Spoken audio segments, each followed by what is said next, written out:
প্রিয় দর্শক, আসসালামু আলাইকুম। হাসিনা আর যাই করুক, দেশের জন্য অনেক কাজ করেছে বলা পাবলিক গুলার জন্য একটা তথ্য জানিয়ে দিই, একটু ভালো করে শুনবেন। বাংলাদেশের বর্তমান ঋণ কত জানেন? 99.3 বিলিয়ন মার্কিন ডলার।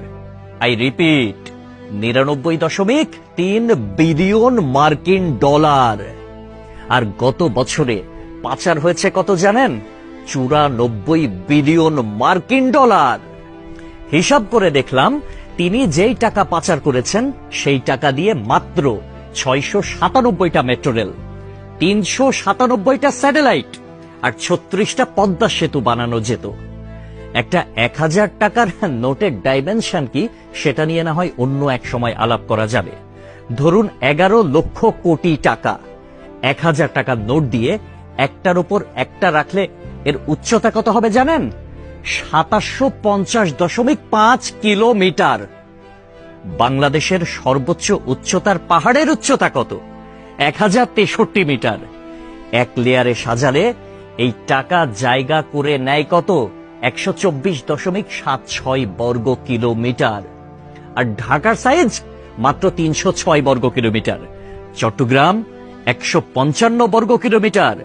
এই দুই বিভাগীয় শহর বাদে বাকি সব বিভাগীয় শহর এই টাকা দিয়ে ঢেকে দেয়া যাবে। পাশাপাশি যদি বসান তাহলে লেংথ হবে কত জানেন? 1,7,8,2,3,4,9.6 কিলোমিটার। এক কথায় আমি সংখ্যাটা বলতে পারলাম না, আপনারা একটু ক্যালকুলেটরে হিসেব করে নেবেন, মানে ক্যালকুলেটরেও ধরবে বলে মনে হয় না। পৃথিবীর পরিধি কত?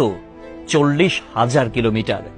এই টাকা পাশাপাশি বসিয়ে পৃথিবীর পুরোটা 44.5 বার রাউন্ড দেয়া যাবে, মানে ঘোরা যাবে। কেউ যদি হাসিনার উন্নতির হিসাব দিতে আসে, তাহলে তাকে হাতে কলমে এই হিসাবটা বুঝিয়ে দেওয়া আপনার, আমার, আমাদের সকলের দায়িত্ব। মেট্রো রেল বন্ধ হয়ে গিয়েছে দুর্বৃত্তের হামলায়। এটা ঠিক করতে 1 বছর সময় লেগে যেতে পারে, ন্যূনতম, মানে কমপক্ষে 1 বছর সময় লাগবে এটা বলা হয়েছিল। এটা ঠিক করতে বাজেট ধরা হয়েছিল 300 কোটি টাকা। অথচ 2টা স্টেশন বাদ দিয়ে খুব সহজেই মেট্রো রেল চালু করা যেত, কিন্তু সেটা করেন নাই তার সঙ্গপাঙ্গরা। কারণ খেতে হবে, বেগম পাড়ায় টাকা পাঠাতে হবে, বেগম পাড়ায় বেগমরা গিয়ে ফুলে ফেপে উঠবে, তারা আরামসে দাস দাসী নিয়ে দিন কাটাবে। এইটার জন্য এত টাকা বরাদ্দ করা হয়েছিল। কিন্তু শেখ হাসিনা পালিয়ে যাওয়ার পরে এখন আমরা জানতে পারছি মেট্রো রেল চালু হতে আর মাত্র কয়েকটা দিন বাকি। তাহলে বোঝেন ব্যাপারখানা। আমাদের শিরা উপশিরা থেকে শুরু করে রন্ধ্রে রন্ধ্রে প্রত্যেকটা জায়গায় এইরকম চুচামারির অভ্যাস।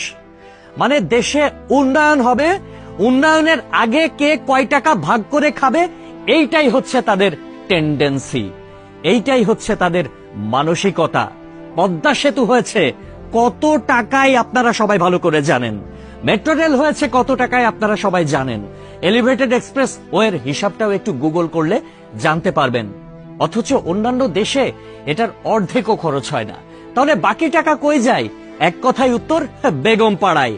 তবে একটা বিষয় ভালো লেগেছে, শেখ হাসিনা পলায়ন করেছে, কিছু নেতাকর্মী তারা বাংলাদেশে আটকা পড়েছে, তাদের বেগমরা কিন্তু ঠিকই বেগম পাড়ায় এখন আছে, আর তারা এই আমাদের অজ পাড়া গায়েই রয়ে গেছে। একটা কথা সব সময় মনে রাখবেন, পাপ বাপকেও ছাড়ে না। প্রকৃতি ছাড় দেয় কিন্তু ছেড়ে দেয় না। সবকিছুর হিসাব পয় পয় করে দিতে হবে একদিন। সবাই ভালো থাকবেন। আসসালামু আলাইকুম।